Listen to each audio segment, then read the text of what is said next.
Donc là on est parti sur le deuxième rucher pour faire un traitement avec le varomètre. Donc là c'est un mélange d'acide oxalique et d'acide formique. Je me suis basée sur 30 ml par ruche étant donné qu'on est en hiver. Donc on va l'ouvrir.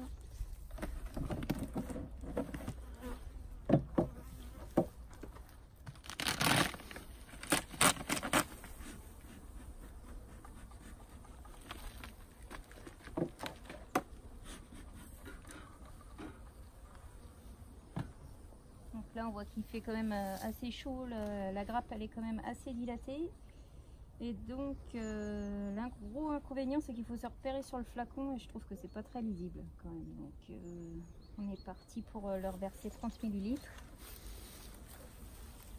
donc bien entre les intercadres. On se rucher-ci c'est pareil, on arrive à la fin du traitement à pivard, donc j'ai laissé les lanières mais bon, je pense pas que ça ait une grosse interaction sur le produit.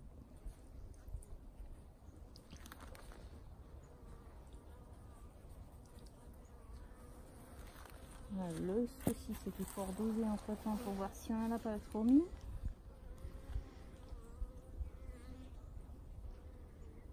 Il faut avoir de bons yeux. Et à mon âge, eh ben, c'est plus bien donné hein, de voir sur les flacons comme ça. Donc celle-ci c'est bon, elle a mis ses 30 ml. Donc on la referme et donc on verra, je le repasserai demain pour faire un contrôle de chute. Et je vais repasser d'ici une semaine comme ils disent sur la notice pour voir les chutes de varroa. On repassera, enfin je repasserai après pour mettre un linge graissé juste en dessous de la grappe pour être sûr de bien avoir tous les varrois qui mordent de tomber dessus. Voilà. On va passer à la prochaine.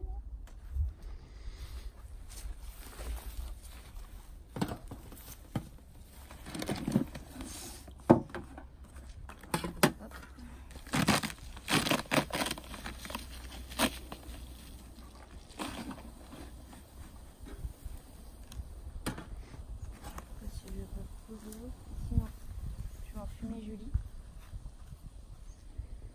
Et c'est reparti pour 30 ml.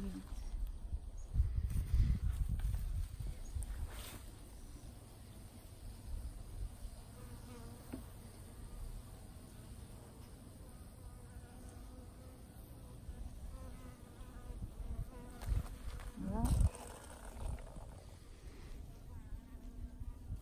Donc là, il faut que j'en remette encore un peu.